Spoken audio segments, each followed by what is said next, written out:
Alright guys, so welcome back to our video. So sa video natin ngayon ay papakita ko sa inyo ang laman ng Arduino Upgraded Learning Version 2 or Learning Kit. It is from Maker Lab Electronics, no? Kung gusto niyo bumili ng kanilang products, just like this, no? So i-visit niyo lang yung kanilang store at Shopee. So ilalagay ko lang yung links sa ating comment section. So if you want to buy this Arduino Upgraded Learning Kit version 2. Alright? So, sa kanila ako bumibili ng mga devices kasi legit yung store. At saka yung mga devices are sobrang legit talaga, no? So, kung gusto nyo bumili at matuto ng Arduino, and if you want to learn a basic IoT projects and simple robotics, no? So, you can order sa kanilang store.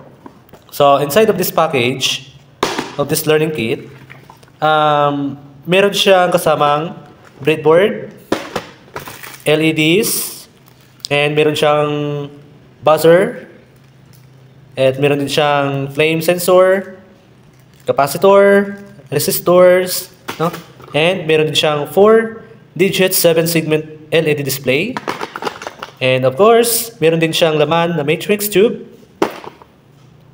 and 1-digit 7-segment. Right? And meron din siyang push buttons. Yan. And inside of this, meron din siyang laman na resistors, keyboard, DC motor controller or motor driver module. Meron din siyang RFID reader and RFID module. Right? And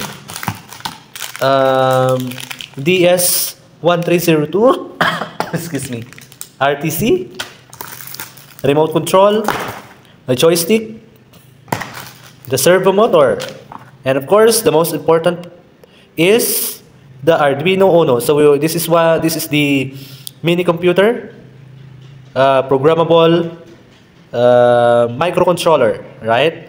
So dito mo ilalagay yung program sa Arduino at siya na yung magkocontrol ng ating mga sensors and actuators.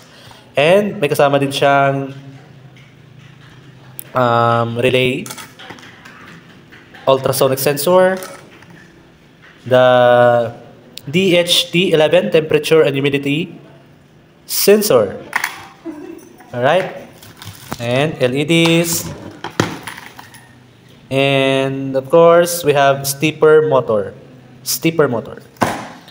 Alright, so in this package, learning kit, you can build your own IoT projects or simple robotics. We're going to apply, or you can use the ultrasonic sensor to measure, i-measure niya ang distance ng object galing dito, i-measure niya ang object na nasa harapan niya. And we have a servo motor, Ayan. So, on our next video, gagawa tayo ng simple project gamit ang itong learning kit version 2. Alright, so if you want to order again, if you want to order this learning kit, i-click lang yung link na isa-send ko dito ilalagay ko sa video so that you can start building your own IoT project. Okay, so that's all for today and see you on the next video. Thank you for watching.